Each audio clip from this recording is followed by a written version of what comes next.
everybody, listeners, subscribers of Bluegrass Unlimited. I'm Jason Keiser of the New Acoustic Collective, Bay Area string band that fuses jazz and bluegrass music. And I'm really happy and excited to be here today and breaking down one of my original Spacegrass tunes called Howie's Breakdown, which you can hear on our second album, Art of Acoustics. Today's topic in our lesson is going to be discussing where some of these substitute chords that you guys are interested in learning.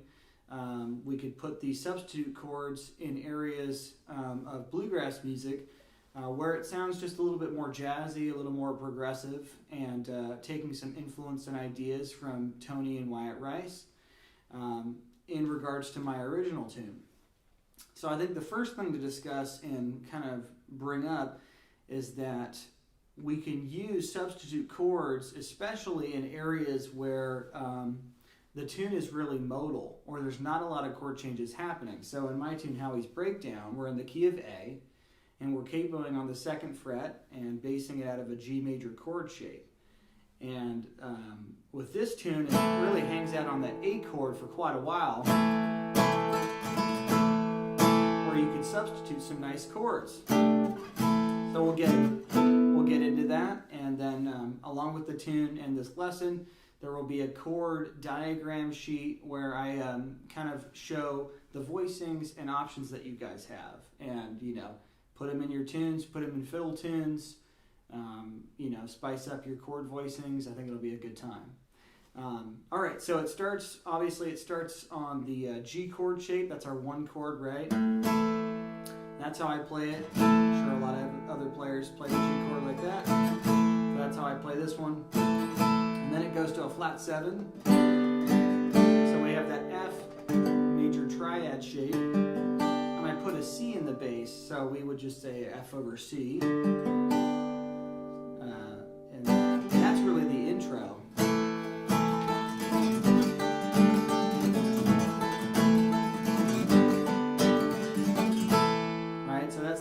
That you'll hear, and what I do to kind of spice up the intro is I'll throw a substitute chord, which is an A minor 11, and I'll take the C natural on top and put it in the bass. And you'll hear Tony and Wyatt use this voicing a lot. So the way you would call the chord, it's an A minor 11 over C. And the way I like to play it is up here. So we have 6th string, 8th fret, barring the 4th and 3rd string with my 1st finger. 5th string is muted, and then we have 2nd string, 8 with the ring finger.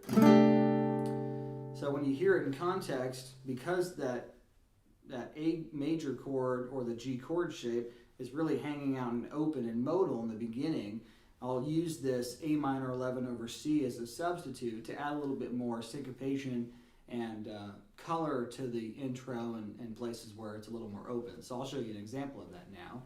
1, 2, 3, 4.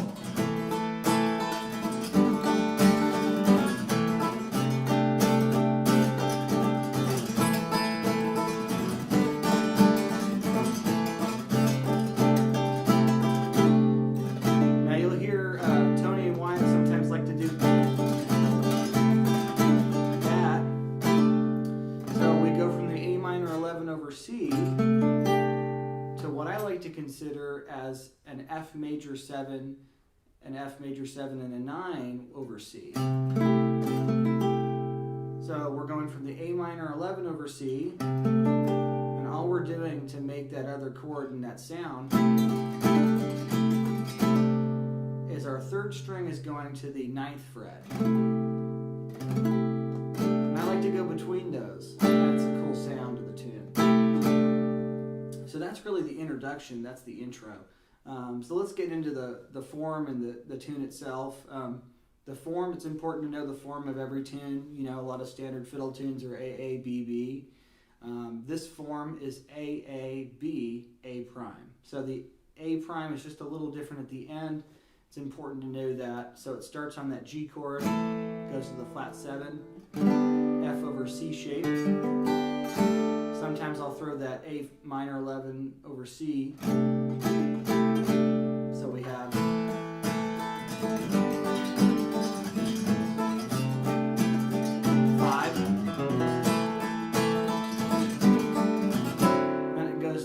C9.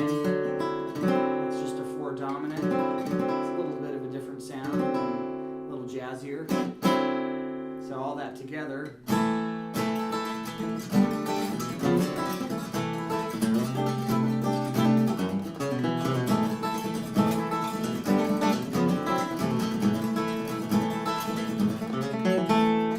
That's the first A section. So we have that G.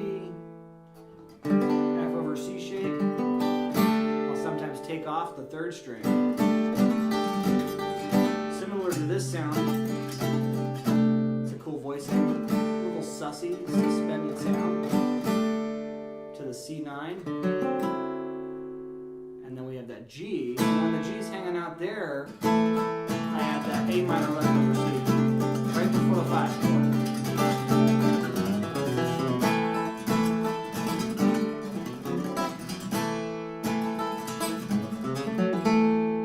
Second ending, it basically just repeats.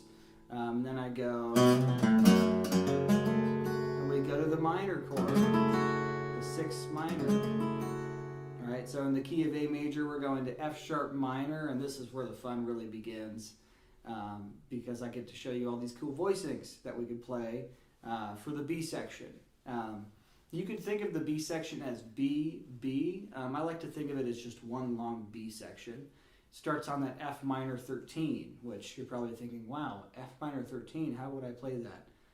Well, you could start with just your E minor 7 shape, which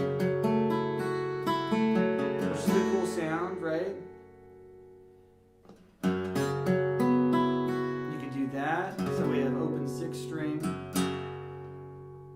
5th string 2nd, 4th string 2nd. I'm borrowing to the 3rd string 2nd.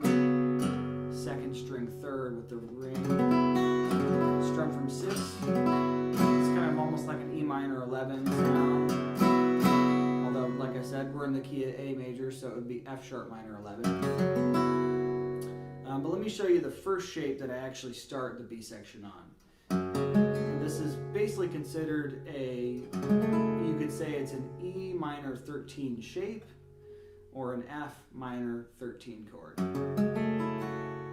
And sometimes you'll actually hear in jazz, you'll hear John McLaughlin from the Mahavishnu Orchestra. He sometimes likes this voice.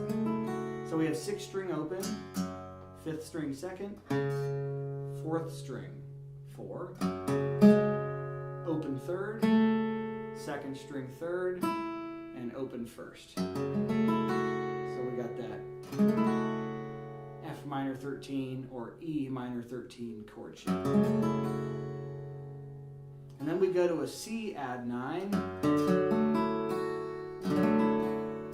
Now something to point out, at least for me in my writing with the band, the New Acoustic Collective, and what we do when I'm writing tunes, especially thinking about chords and chord changes, I'm always thinking about a common tone between one chord to the next. And what I mean by that is that there's always usually one note that can stretch across multiple chords. And in this case, when we go to the C add 9, that 2nd string is that common tone. It's a nice thread. I think it really stitches things together musically, the harmony. So this is a C add 9 chord shape. We have 6th string open, 5th string 3rd fret, 4th string 2nd, open 3rd string, 2nd string 3rd fret, and open 1st. C add 9. And then we go to a D major triad over F sharp chord shape. Now remember that in the key of A, it's actually an E over G sharp chord. So this is the chord shape that we use, that I like to use in the tune. So you'll hear that in context. 1, 2, 3, 4.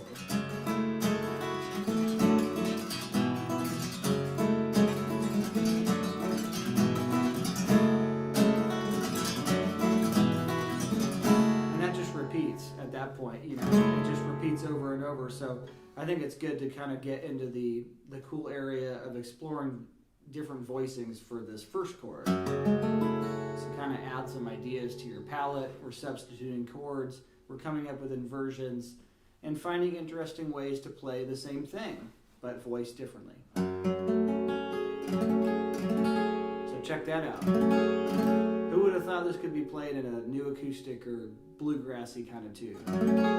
This voicing works. It's still the E minor 13 chord shape, or F minor 13.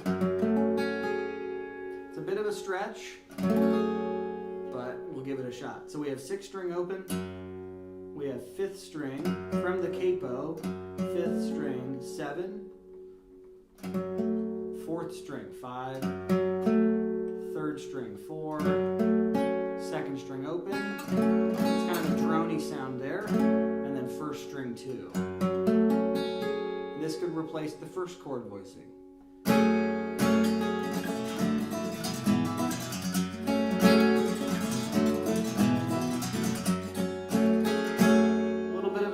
But it's a really cool sound, and I recommend you try it. And anytime there's a fiddle tune that goes to the minor 6 chord, that voicing shape could replace your standard E minor or E minor 7 shape. Good. Let me show you at least two or three more shapes. So we have F minor 13, and this is the F minor 13 chord on the root. So regardless of the capo, if we took the capo off, it would still be the F minor 13 chord. It's beautiful though with the capo, and that'll replace the first chord too. So we have 6th string open, 5th string. Regardless of the capo, I'm going to give you the regular frets for this chord shape. We have 5th string 9, 4th string 11, 3rd string 13, 2nd string 10. I'll put that in context. 1, 2, 3, 4.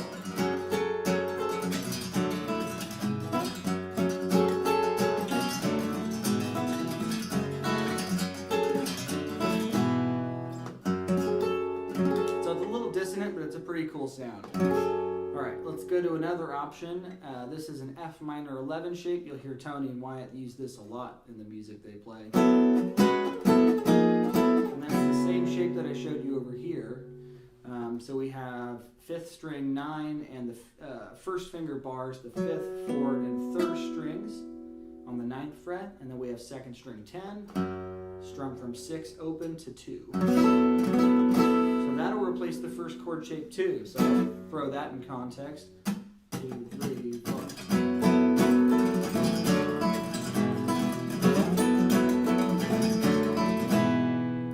Right? And then we got one more, and then I'll put these all together, and then we'll go over the last A section, and that'll be the tune. This is an F minor 9. You'll also hear Tony and Wyatt use this chord voicing a lot. This one's kind of nice to strum from 6 to 1. So we have 6th string open. We'll kind of not worry about the capo for a minute. We have 5th string 9, 4th string 7, 3rd string 9, and 2nd string 9, strummed from 6 to 1. I'll put that into context. Now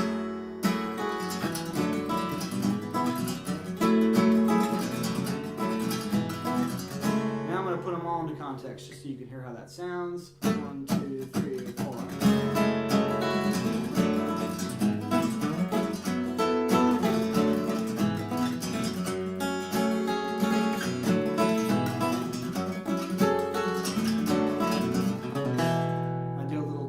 Lick to get us back to the A prime.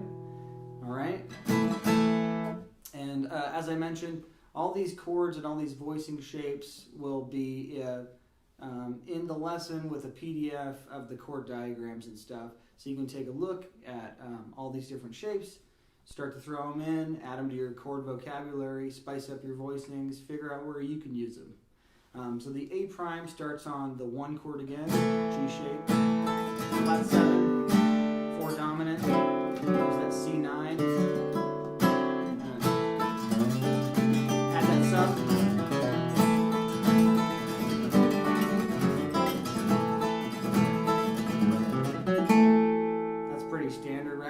thing about the ending of this tune, before every solo it goes into 3. So it's 1 chord, flat 7, 1, 2, 3, like that.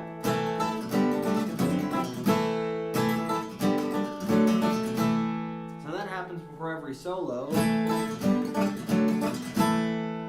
at the very end of the tune we have this fun 3 against 2 feel that I wrote, and I'll play that for you. So we have 1, 2, 3, 1, 2, 3, 1, 2, 3, 1, 2, 3, 1, 2, 3, 1, 2, 3, 1, 2, 1, 2, 1, 2, 3, 1, 2, 3, 1, 2, 3, 1, 2. And then I end on that A minor 11 over C. And then I add that open first string. It's a little dissonant, but I like it.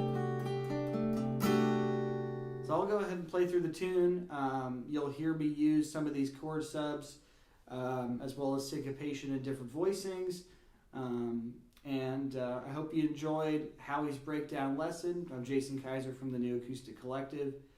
And yeah, hope you guys found this helpful.